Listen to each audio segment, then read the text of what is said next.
இந்த இடியோட அதிகமாக வர்றதுக்கு காரணம் என்னென்னா, இந்த மேகங்களில் இருக்கக்கூடிய அந்த அணுக்கள் வந்து, இந்த காற்றில் இருக்கக்கூடிய அணுக்கள் வந்து பாசிட்டிவ் சார்ஜ், நெகட்டிவ் சார்ஜஸும் இருக்கும். அதாவது ப்ளஸ்ஸு மைனஸ் 2 சார்ஜஸ் இருக்கும். இந்த 2 சார்ஜஸும் நம்ம சேர்றப்ப என்ன ஆகுன்னா, இந்த எலக்ட்ரிசிட்டி ப்ரொடியூஸ் பண்ணுறப்ப என்ன ஆகுன்னா, இந்த தண்டர் ஸ்டார்ம்ஸ் வரும்.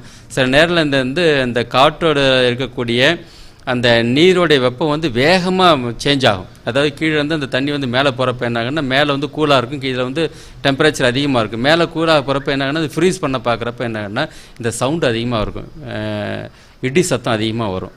அதனால் வந்து இந்த இடிக்கிறப்ப ஒரு நன்மை என்னன்னு சொன்னோன்னா, அந்த காற்றுல இருக்கக்கூடிய தழைச்சத்தோட அளவு அதிகமாகும். இடி இல்லாமல் இருக்கக்கூடிய மழையில் ஒரு ஆய்வில் பார்த்திங்கன்னா, இடி இடித்து வரக்கூடிய மழையில் இருக்கக்கூடிய தழைச்சத்தின் அளவும் இடி இல்லாத வரக்கூடிய மழையில் இருக்கக்கூடிய தழைச்சத்து அளவு கம்மியாக தான் இருக்கும்.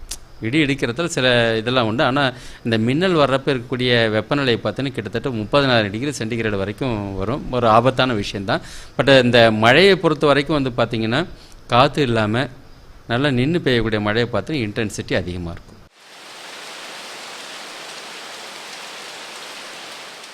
ஸோ ஒரு ஆய்வில் பற்றி பார்த்திங்கன்னா, நம்ம வேளாண் காலநிலை ஆராய்ச்சி மையத்தில் இருக்கக்கூடிய ஆய்வு ஒன்று பண்ணிகிட்ருக்காங்க. இந்த ஆய்வுடி பார்த்தோன்னா ஒரு மழைக்கு வந்து பார்த்தீங்கன்னா கிட்டத்தட்ட ஒரு 15 to 20 கிலோ தழைச்சத்து வந்து மழை நீரில் சேகரத்தை நம்ம கண்டுபிடிச்சிருக்கோம்.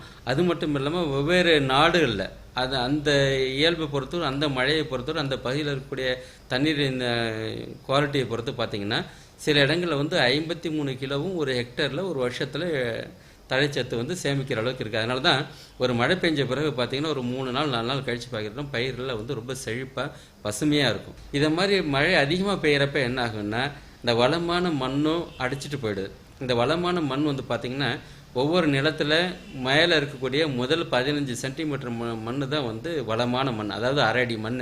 இந்த அரடி மண் வந்து பார்த்திங்கன்னா, இந்த மழை நீரும் அடிச்சிட்டு போகிறப்ப என்னன்னா, அதுக்கு கீழே இருக்கக்கூடிய மண் வந்து பார்த்திங்கன்னா அரடி ஆழத்துக்கு இருக்கிறது வளம் குறைந்த மண்.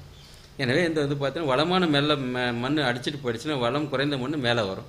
அப்போ என்ன ஆகுன்னா, அதில் போடக்கூடிய பயிருடைய வளர்ச்சியும் மகசூலும் குறைவாக தான் கிடைக்கும். எனவே இந்த மாதிரி அதிகமாக மழை பெறக்கூடிய காலங்கள் என்ன ஆகுன்னா, இந்த மழை நீரையும் சேமிக்கணும், இந்த அதிகமாக அடிச்செல்லக்கூடிய மண்ணையும் சேமிக்கணும்னா, ஒவ்வொரு வயல்லையும் தாழ்வான பகுதியில் ஒரு பண்ணைக்குட்டைகள் அமைக்கிறப்ப என்ன ஆகுன்னா, மழை நீரும் சேமிச்சுக்கலாம்.